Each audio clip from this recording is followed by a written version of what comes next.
Hello, welcome to Nirmala Accountancy Classes. Mithilesh Singh.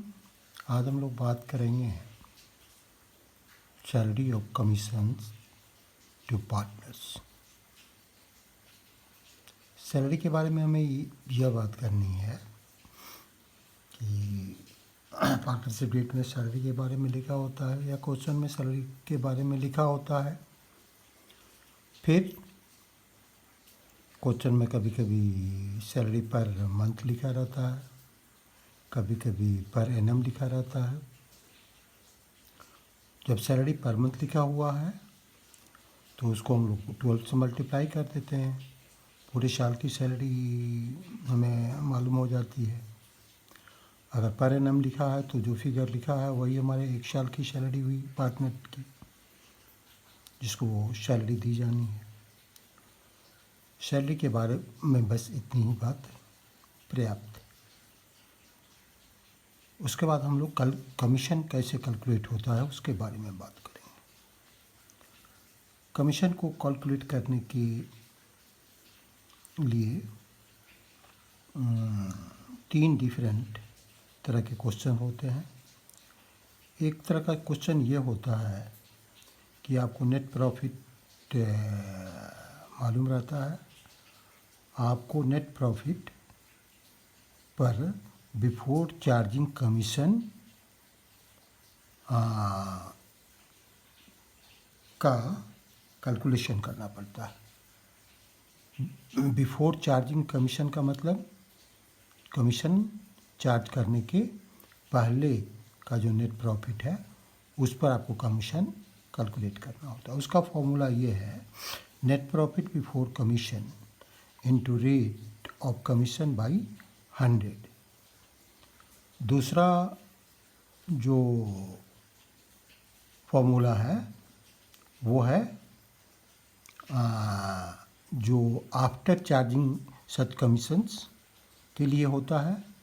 उसका formula ये है, net profit before commission into rate of commission by 100 plus rate. इसके अतिरिक्त एक और इन्फॉर्मेशन हमारे पास कभी कभी उपलब्ध होती है कि जो हमको कमीशन देना है वो after charging interest on capital और इंटरेस्ट ऑन सैलरी और interest on commission and interest on salary after provision for reserve. तो हम क्या करते हैं, नेट प्रॉफिट में से इन चीज़ों को जिनका वर्णन है उसको हम डिडक्ट कर लेते हैं। उसके बाद जो अमाउंट होता है उस पर कमीशन कैलकुलेट करते हैं। अब हम एक क्वेश्चन करेंगे। क्वेश्चन के माध्यम से हम लोग यह जानने की कोशिश करेंगे कि कैसे इसको इस तरह के क्वेश्चंस को सॉल्व किया जाता है। क्वेश्चन है, X and Y are partners in a firm. X is to get commission of 10% of net profit before charging any commission. Y is to get a commission of 10% after charging all commissions. Net profit for the year ended 31st of March 2020 before charging any commission was rupees 55,000. Prepare profit and loss appropriation account for the year. 2-3 चीज़ें इसमें महत्वपूर्ण है।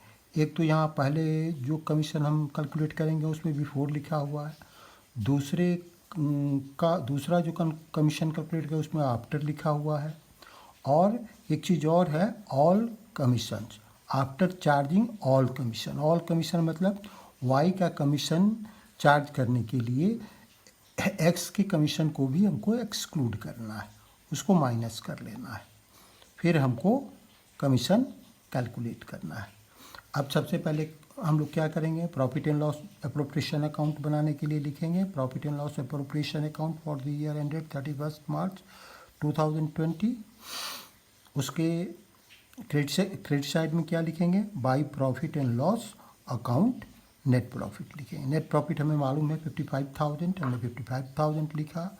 इसकी एंट्रियाँ कैसे होती है ये हम लोग ऑलरेडी डिस्कस कई बार कर चुके हैं। उसके बाद हम लोग कमीशन कैलकुलेट करेंगे। कमीशन कैसे कैलकुलेट करेंगे, कमीशन कैलकुलेट करेंगे। हम यहाँ देख रहे हैं, उसके पहले क्या लिखेंगे, टू पार्टनर्स कमीशन। टू किसको किसको देना है, एक्स और वाई को। एक्स का कमीशन कैसे कैलकुलेट करेंगे, एक्स का कमीशन हमको नेट प्रॉफिट का 10% देना है बिफोर चार्जिंग एनी कमीशन। तो इसका फॉर्मूला है, हम जानते हैं, net profit into rate of commission by 100। तो नेट प्रॉफिट हमारा ये है, रेट हमारा 10 है और बाई 100 ये आया हमारा 5500। वाई का कमीशन हम कैसे चार्ज करेंगे, वाई का कमीशन हमको चार्ज करना है 10% आफ्टर चार्जिंग ऑल कमीशन। तो ऑल कमीशन मतलब एक्स वाला भी कमीशन। अब हम क्या करेंगे, 55,000 हमारा नेट प्रॉफिट है। अब वाई का कमीशन 5500 है, इसको माइनस कर लेंगे, फिर इंटू 10 बाई 110 करेंगे। 110 क्यों करेंगे, क्योंकि आफ्टर है, तो आफ्टर है तो क्या करेंगे, हम ये फॉर्मूला अप्लाई करेंगे, net profit into rate of commission by 100 plus rate. तो ये आएगा हमारा 4500। ठीक है, 55,000 में से हम लोगों ने माइनस किया 5500, ये आया 49,500। ये 10/100 आ गया, 10/110 आ गया। फिर हम लोगों ने 0 कैंसिल किया, 11 से डिवाइड किया 49,500 को, हमें आया 4,500। ये 4,500 वाई का कमीशन हो गया, ये 10,000 हो गया। फिर हम क्या करेंगे, और कोई एंट्री हमें करनी नहीं है, और कोई क्वेश्चन में कोई इन्फॉर्मेशन हमारे पास नहीं है, तो बैलेंसिंग करेंगे। ये 55,000 हो जाएगा, ये 10,000 माइनस करके 45,000 होगा। अब 45,000 को हम लोग क्या करेंगे, 45,000 को, चूँकि क्वेश्चन में कोई हमारे पास इन्फॉर्मेशन नहीं है कि किस रेशियो में प्रॉफिट को बांटना है, तो हम इक्वली बांटते हैं। जो द इंडियन कंपनी एक्ट 1932 के अनुसार किया जाता है कि अगर पार्टनरशिप डीड में कोई प्रोविज़न नहीं है या क्वेश्चन में कोई इन्फॉर्मेशन नहीं है, तो उसको हम लोग इक्वली बांट देते हैं। तो 45,000 का 1/2 किया हुआ 22,500, फिर 45,000 का 1/2 किया हुआ 22,500। तो एक्स एंड वाई को 22,500, 22,500, ये टोटल 45,000। ये इस तरह कमीशन के क्वेश्चंस हम सॉल्व करते हैं। हम लोग अगली बात करेंगे, interest on partners loan to the firm. Interest on partners loan to the firm, हम जानते हैं कि पार्टनर्स कभी कभी फॉर्म को उसकी ज़रूरत के अनुसार लोन भी देते हैं, दे सकते हैं। और अगर इस लोन के इंटरेस्ट के बारे में पार्टनरशिप डीड में कोई प्रोविज़न है, तो जो प्रोविज़न है उसके अनुसार हम इंटरेस्ट अलाउ करते हैं। अगर पार्टनरशिप डीड में 5% है तो 5% करेंगे, 10% है तो 10% करेंगे, 20% है तो 20% करेंगे। लेकिन अगर पार्टनरशिप डीड में कोई भी इंफॉर्मेशन नहीं है या क्वेश्चन में इंटरेस्ट ऑन पार्टनर्स लोन के बारे में कोई इंफॉर्मेशन नहीं है, फिर भी द इंडियन पार्टनरशिप एक्ट 1932 के अनुसार हम लोग 6% पार्टनर्स के लोन पर इंटरेस्ट चार्ज करेंगे। और एक अन्य महत्वपूर्ण बात यह है कि इंटरेस्ट ऑन पार्टनर्स लोन जो होता है वो एक चार्ज होता है, वो एक अप्रोप्रिएशन नहीं होता है। उसकी एंट्री हम लोग profit and loss appropriation account में नहीं करते हैं। उसकी एंट्री हम लोग कहाँ करते हैं, उसकी एंट्री हम लोग करते हैं प्रॉफिट एंड लॉस अकाउंट में। चूँकि चार्ज जो भी होता है उसकी एंट्री हम लोग प्रॉफिट एंड लॉस अकाउंट में करते हैं। जैसे और अन्य एम्प्लॉय की सैलरी होती है, उस तरह हम अन्य लोगों का ओके, इट्स नॉट रिलेवेंट।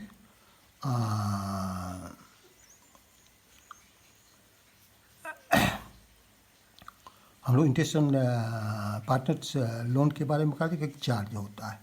अब इसके बारे में हम लोग जर्नल एंट्री कैसे करते हैं, जर्नल एंट्री हम लोग करते हैं, चूँकि एक चार्ज है तो सबसे पहले क्या होगा, ये एक एक्सपेंस है तो interest on partners loan account को डेबिट करेंगे टू किसको देंगे, पार्टनर्स लोन अकाउंट में क्रेडिट करेंगे।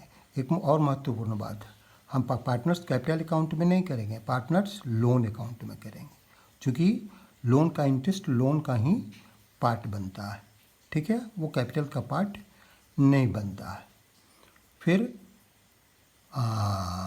जब इसको क्लोज करेंगे इंटरेस्ट ऑन पार्टनर्स लोन को, तो क्या करेंगे, प्रॉफिट एंड लॉस अकाउंट को डेबिट करेंगे और interest on partners loan account को क्रेडिट करेंगे, ठीक है।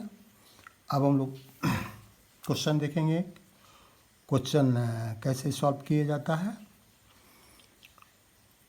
क्वेश्चन है, A and B are partners sharing the profit and losses in the ratio of 2:3 with capitals of ₹2 lakhs and 1 lakh respectively. On 1st October 2090, A and B advanced loans of ₹40,000 and 20,000 respectively. So the distribution of profits or loss for the year and in each of the following cases. If the profit before interest for the year was ₹2,500. If the profit before interest for the year was ₹1,500. And third position है, if the loss before interest for the year was ₹2,500. यहाँ तीनों different conditions है। वैसी स्थिति में हम लोगों को इंटरेस्ट कैलकुलेट करना है। सबसे पहले कंडीशन में profit and loss appropriation account बनाएंगे। Profit and loss appropriation account क्यों बनाएंगे, इसलिए बनाएंगे कि हम यहाँ देख रहे हैं कि इंटरेस्ट ऑन पार्टनर्स लोन कितना होगा, ये हम पहले कैलकुलेट कर लेंगे। ये आएगा 40,000 पर, इंटरेस्ट ए का होगा 40,000 इंटू 6/100 इंटू 6/12। 6/12 क्यों होगा, हमारे पास एक और इन्फॉर्मेशन है। ऑन 1 अक्टूबर 2090 वो लोग एडवांस कर रहे हैं लोन, तो ऐसी स्थिति में इंटरेस्ट हम कितने दिन का अलाउ करेंगे, जो ईयर के प्रोपोर्शन का या ईयर के पार्ट का लोन यूज़ किया गया है फ्रॉम 1 अक्टूबर टू 31 मार्च 2020 तक 6 मंथ्स, तो इसलिए 6/12 करेंगे। ये कैलकुलेट करके आएगा 1,200। आप बी का इंटरेस्ट कैलकुलेट करेंगे 20,000 इंटू 6/100 इंटू 6/12, ये कैलकुलेट करके आएगा 600। टोटल इंटरेस्ट हमारा आएगा 1,800। ओके, अब हम क्या करेंगे, ये 1,800 इंटरेस्ट ऑन कैपिटल है। हमें मालूम है कि हमारे पास 2,500 प्रॉफिट का है, नेट प्रॉफिट का ये बैलेंस है। इसमें से 18,000 हम माइनस कर लेंगे। माइनस क्यों करेंगे, इसलिए करेंगे कि इंटरेस्ट चूँकि एक चार्ज है, तो इंटरेस्ट को हम लोग डेबिट साइड में दिखा नहीं सकते हैं profit and loss appropriation account के बाद, तो हम लोग नेट प्रॉफिट को एडजस्ट कर लेते हैं, नेट प्रॉफिट को एडजस्ट कर लेते हैं, ठीक है। तो एडजस्ट कर लेते हैं कैसे, जो चार्ज है उसको माइनस कर देते हैं, तो 1,800 हम लोगों ने माइनस कर दिया, ये बचा 700। ओके, अब इस 700 और डेबिट साइड में कुछ लिखने के लिए है नहीं और कोई इन्फॉर्मेशन हमारे पास है नहीं, हमें सिर्फ या इंटरेस्ट ऑन पार्टनर्स लोन देना है और उसकी एंट्री करनी है। तो हमारे पास 700 बचा जिसको डिस्ट्रीब्यूट करना है। अब डिस्ट्रीब्यूट किस रेशियो में करना है, ये इन्फॉर्मेशन हमारे पास है 2:3। तो हम लोग देखेंगे, यहाँ हमने किया है प्रॉफिट 700 है, 700 इंटू 2/5, 2/5 कैलकुलेट करके 140 आया, 140 इंटू 2 ₹280 आया ए का, और बी का कितना आया, बी का आया 700 इंटू 3/5, ये कैलकुलेट करके आया 420। ये 420 हम लोगों ने यहाँ लिख दिया और इस तरह ये अकाउंट बैलेंस हो गया। तो ये पहले कंडीशन में हमने बनाया। दूसरा कंडीशन है कि अगर profit before interest for the year was 1500 profit है, तो यहाँ हम क्या करेंगे, profit and loss appropriation account नहीं बनाएंगे, प्रॉफिट एंड लॉस अकाउंट बनाएंगे। क्यों? इसलिए कि चूँकि हमारा इंटरेस्ट 1800 है, हमारा प्रॉफिट 1500 है, नेचुरली हमें लॉस होगा, पार्टनर्स को लॉस होगा, फर्म को लॉस होगा। तो वैसी स्थिति में अगर हम प्रॉफिट एंड लॉस नहीं भी बनाएंगे तो हम profit and loss appropriation account नहीं बनाएंगे, तो प्रॉफिट एंड लॉस अकाउंट के थ्रू हम लोग अप्रोप्रिएट पार्टनर को कर सकते हैं। तो सबसे पहले हम इंटरेस्ट कैलकुलेट करेंगे, टू लिखेंगे, to interest on loans account, ठीक है। ए का 1200 है, बी का 600 है, ऑलरेडी हम लोगों ने कैलकुलेट किया है यहाँ, ये 1800 हुआ। अब हम इसको बैलेंस करेंगे, ये बैलेंसिंग करेंगे तो ये 1800, तो आएगा ये 300। अब इस 300 को हम कैसे बांटेंगे, 300 को जो लॉस है 300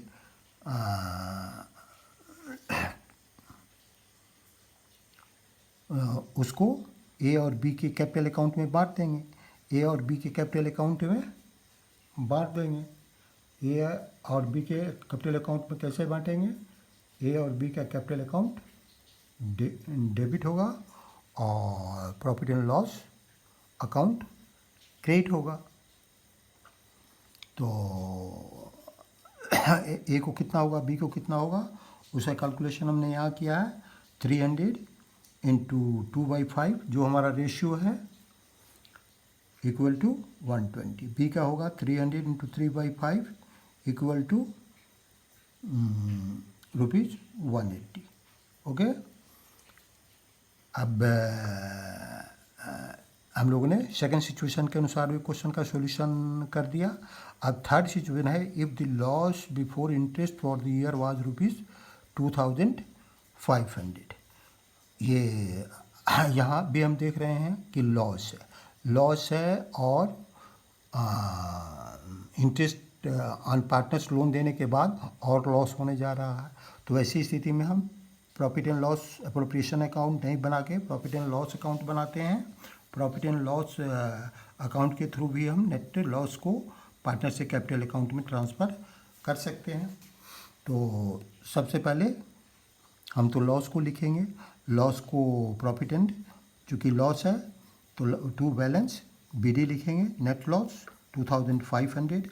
अब उसके बाद interest on capital on loans account loan provide करेंगे, तो उसके लिए इंटरेस्ट ऑन लोन्स अकाउंट लिखेंगे, किसका, पार्टनर्स का, interest on partners loan account A और बी। ए का इंटरेस्ट आ रहा है 1200, बी का आ रहा है 600, टोटल हुआ 1800। ठीक है, अब हम लोग क्या करेंगे, इसका बैलेंसिंग करेंगे। ये 4300 आया, 4300 आया, ये भी 4300 आया। क्योंकि इसमें और कोई एंट्री नहीं है तो बैलेंस भी 4300 आया। अब 4300 को हम लोग ए और बी के कैपिटल अकाउंट में उनके प्रॉफिट शेयरिंग रेशियो के हिसाब से बांट देंगे। यहाँ हमने बांटा है इसको, लॉस को हमने बांटा है 4300 इंटू 2/5, ये 860 आया, इंटू 2 ये 1720 आया। उसी तरह बी का पोर्शन कितना हुआ, बी का हुआ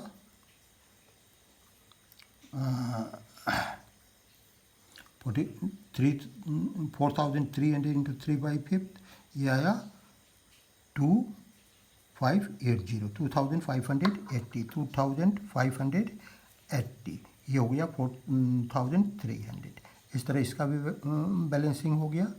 ये इस तरह हम लोग इंटरेस्ट ऑन पार्टनर्स लोन को कैलकुलेट करते हैं। अब हम लोग एक और सिचुएशन, एक और तरह का क्वेश्चन देख लेते हैं। जो नया टॉपिक है वो है पास्ट एडजस्टमेंट। पास्ट एडजस्टमेंट की क्यों ज़रूरत पड़ती है? कभी कभी क्या होता है कि हम जब profit and loss appropriation account बना रहे होते हैं पार्टनर्स के में प्रॉफिट के अप्रोप्रिएशन के लिए, तो कुछ पार्टनरशिप डीड के जो टर्म है उसमें उसका ओमिशन हो जाता है या एरर ऑफ कमीशन हो जाता है, कभी कुछ गलती हो जाती है, कभी कुछ छूट जाता है। वैसी स्थिति में हमको फिर से रीराइट करना पड़ेगा पूरा profit and loss appropriation account. इसको सुविधा profit and loss appropriation account और रिलेवेंट अकाउंट, उसको सुविधाजनक बनाने के लिए हम क्या करते हैं, एक एडजस्टिंग एंट्री पास करते हैं जो सिर्फ पार्टनर्स के कैपिटल अकाउंट को प्रभावित करता है और जो सही होना चाहिए, जो चीज़ें जो गलतियां हो गई हैं उनको रेक्टिफाई करके सुधार करके जो सही चीज़ होगी, जो सही एंट्री होनी चाहिए उसको करके जो फाइनल एडजस्टमेंट होता है वो हम लोग एक जर्नल एंट्री के थ्रू कर देते हैं। इसी को पास्ट एडजस्टमेंट कहते हैं। इसकी ज़रूरत हमें इसलिए पड़ती है कि कुछ गलतियां हो गई हैं पहले के लेखे में। वो हो सकता है कि पिछले कई सालों की हो, कई सालों का है तो हर का अलग अलग, हर साल का, हर फिनंशियल ईयर का अलग अलग हम कैलकुलेशन करते हैं और फिर हम फाइनली एडजस्टमेंट एंट्री पास करते हैं। जो नेट इफेक्ट होता है उसका एडजस्टमेंट एंट्री पास करते हैं। अब हम लोग एक क्वेश्चन जब देखेंगे तो हम अच्छी तरह समझ लेंगे कि किस तरह ये बनाया जाता है। इसको बनाने का तरीका ये है कि profit and loss adjustment account के बनाने के पहले हम एक एनालिटिकल टेबल बनाते हैं, एक स्टेटमेंट बनाते हैं जिसमें क्लियरली ये दिखाते हैं कि पहले क्या गलती हो गई थी, उसको बैक करते हैं जो पहले किए हैं लास्ट में प्रॉफिट एंड लॉस अप्रोप्रिएशन में जितना पार्टनर्स को हम प्रॉफिट डिस्ट्रीब्यूट किए हैं या जितना लॉस डिस्ट्रीब्यूट किए हैं उसको बैक करते हैं, उससे उल्टी एंट्री करते हैं। फिर हम जो सही एंट्री होती है उसको करते हैं। फिर दोनों में तुलना करते हैं, जहाँ कमी होती है वहाँ जिसको क्रेडिट होना ज़्यादा है और कम क्रेडिट हुआ है उसको क्रेडिट देते हैं, जिसको क्रेडिट होना कम है और ज़्यादा क्रेडिट हुआ है उसको डेबिट कर देते हैं। ठीक है। ये एनालिटिकल टेबल जब हम बनाते हैं तो उसको इस तरह बनाते हैं। पहले हम लोग क्वेश्चन देखें फिर एनालिटिकल टेबल देख लेंगे। उसमें जो कंसर्न पार्टनर्स होते हैं वो सबके लिए एक एक कॉलम होता है अलग अलग। फिर उसको दो भागों में बांटा जाता है, डेबिट और क्रेडिट साइड में। फिर एक फर्म के लिए अलग कॉलम होता है और एक डिस्क्रिप्शन के लिए या पार्टिकुलर्स के लिए कॉलम होता है। अब हम लोग एक क्वेश्चन देखते हैं। A, B and C were partners. Their capitals were ₹30,000, B ₹20,000, C ₹10,000 respectively. According to the partnership deed, they were entitled to an interest on capital at the rate of 5% per annum. B was also entitled to a salary of ₹500 per month. C was entitled to a commission of 5% on the profit after charging the interest on capital, but before charging the salary payable to B. Net profit for the year was ₹30,000.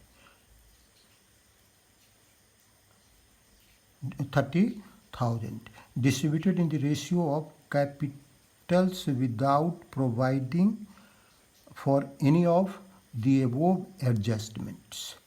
The profit were to be shared in the ratio of 5:2:3. Pass necessary journal entry showing the working clearly. Question में क्या है? Question में ये है कि partnership deed के जो provision थे उसको इग्नोर किया गया या उसको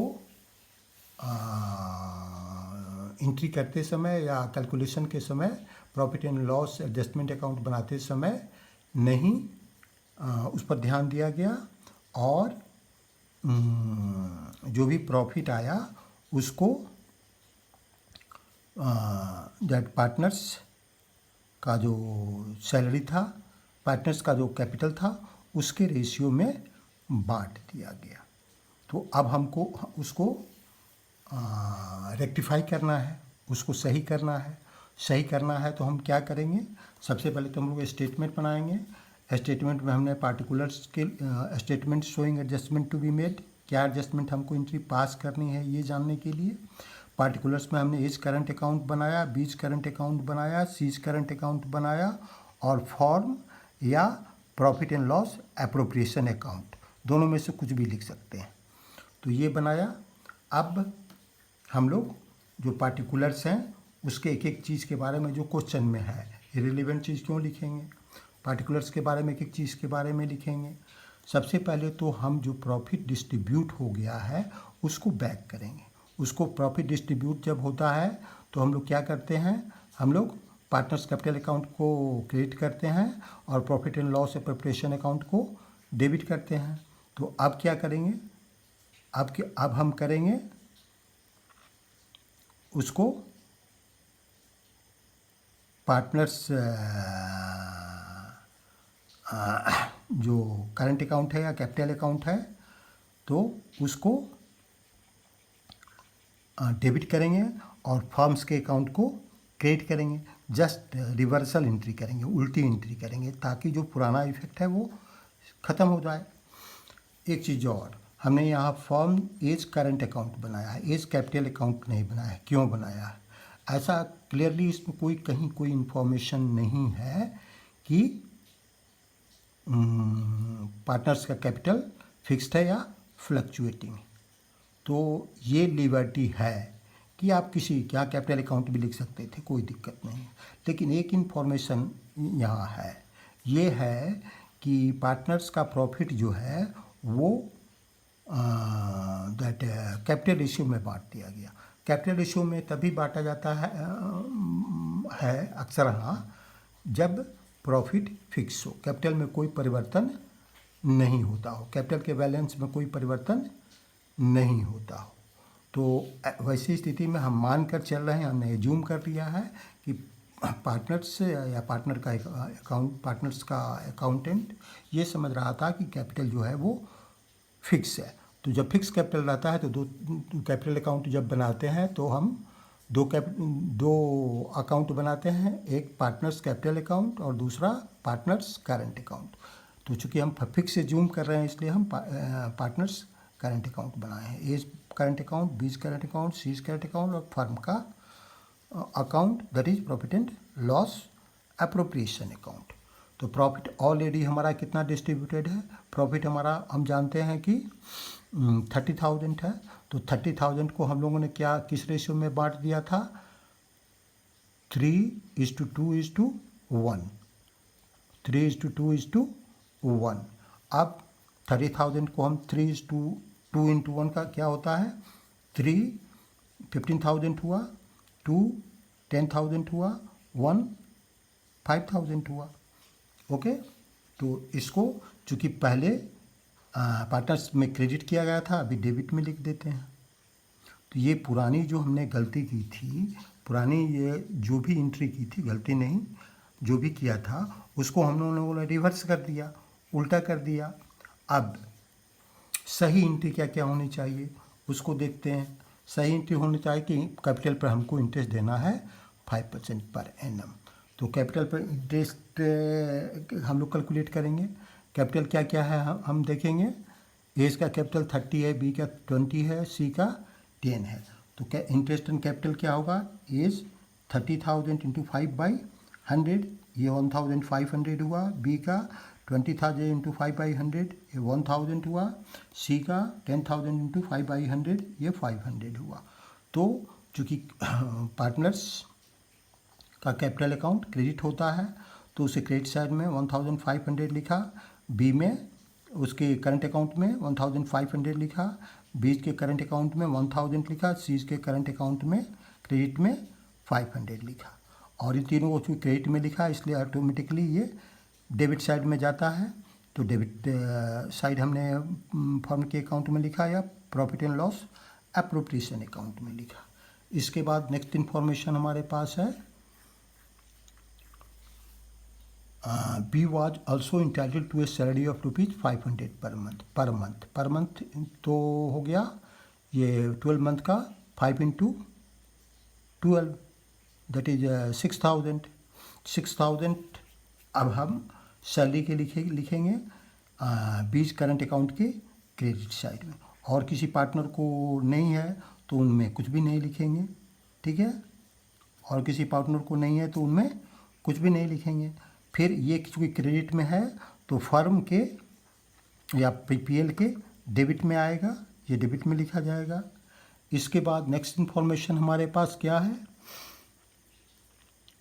सी was entitled to a commission of 5% on the profit after charging the interest on capital but before charging the salary, ठीक है। सी को हमको कमीशन देना है। कमीशन कितना देना है, कमीशन हमको देना है सी को नेट प्रॉफिट का 5%, है ना, लेकिन कब, after charging the interest on capital but before. अब इंटरेस्ट ऑन कैपिटल हम कितना दे रहे हैं total, interest on capital total हम दे रहे हैं 3000, तो 30,000 में से ये 3000 माइनस कर दीजिए तो कितना बचेगा 27,000। अब 27,000 का 500 क्या होगा,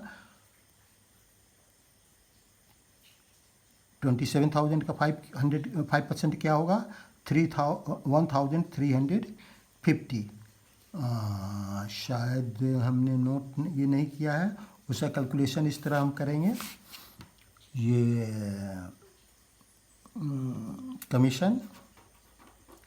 कमीशन का हम लोग करेंगे 27,000 इंटू 5/100 इज इक्वल टू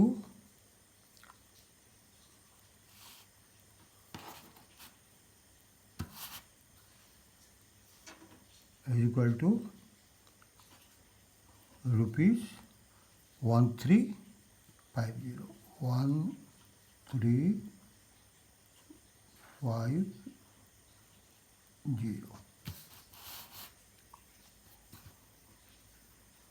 1350,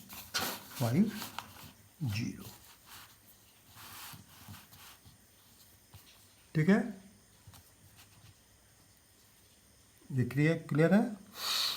अब ये क्रेडिट साइड में है तो ये डेबिट साइड में आ जाएगा। अब क्या करेंगे हम लोग इसका सबसे पहले बैलेंस करेंगे, पीएल अकाउंट का या फर्म के अकाउंट का। फर्म के अकाउंटिंग जब बैलेंस करते हैं हम देखते हैं कि इसका क्रेडिट साइड ज़्यादा है 30,000, तो 30,000 इधर भी लिख देंगे और फिर बैलेंसिंग करेंगे। बैलेंसिंग करने के बाद हमारे पास आता है 19,650। अब 19,650 को हम लोग पार्टनर्स के कैपिटल अकाउंट में, करंट अकाउंट में प्रॉफिट शेयरिंग रेशियो में बांट देंगे। हमें पता है कि प्रॉफिट शेयरिंग रेशियो जो सही है वो क्या है, पार्टनरशिप डीड के अनुसार 5:3:2। अब प्रॉफिट हम लोग कैसे बांटते हैं, इसका हमने कैलकुलेशन यहाँ किया है। ए प्रॉफिट ए का होगा 19,650 जो हमारा बैलेंस फिगर आया इंटू 5/10, ये 9825 हो गया। बी क्या हो गया 19,650 इंटू 2/10, ये हो जाएगा हमारा 3,930। सी का क्या होगा 19,650 इंटू 3/10, ये हो जाएगा 5,895। तो ये हमने लिख दिया। क्रेडिट साइड में लिखा जाता है पार्टनर से करंट अकाउंट के क्रेडिट साइड में, और पीएल अप्रोप्रिएशन के डेबिट साइड में लिखा जाता है या फॉर्म्स के अकाउंट के डेबिट साइड में लिखा जाता है। ये हुआ 19,650।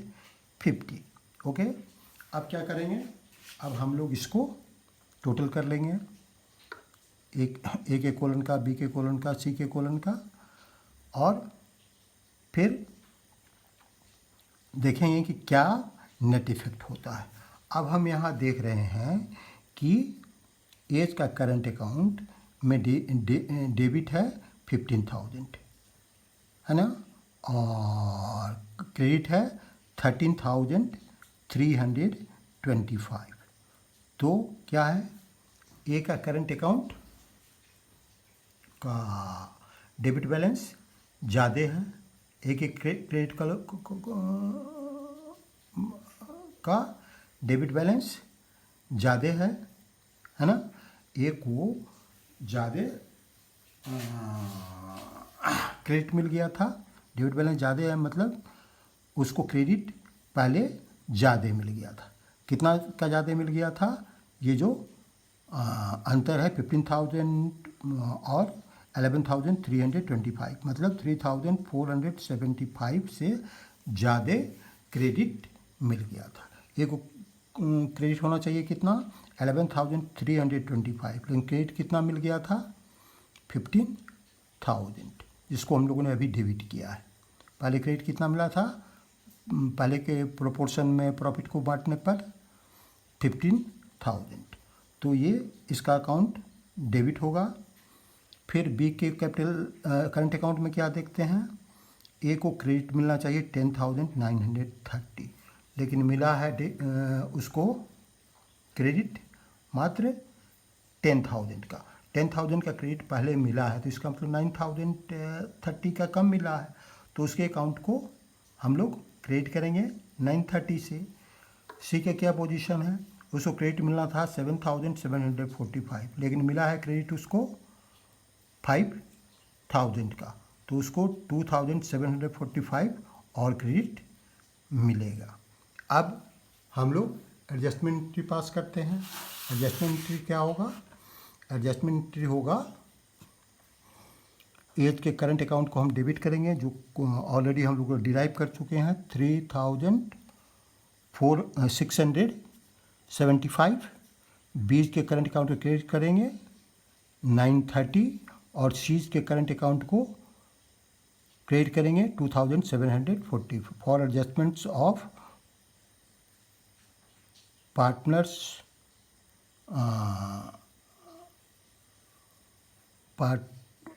past errors of omission and commissions।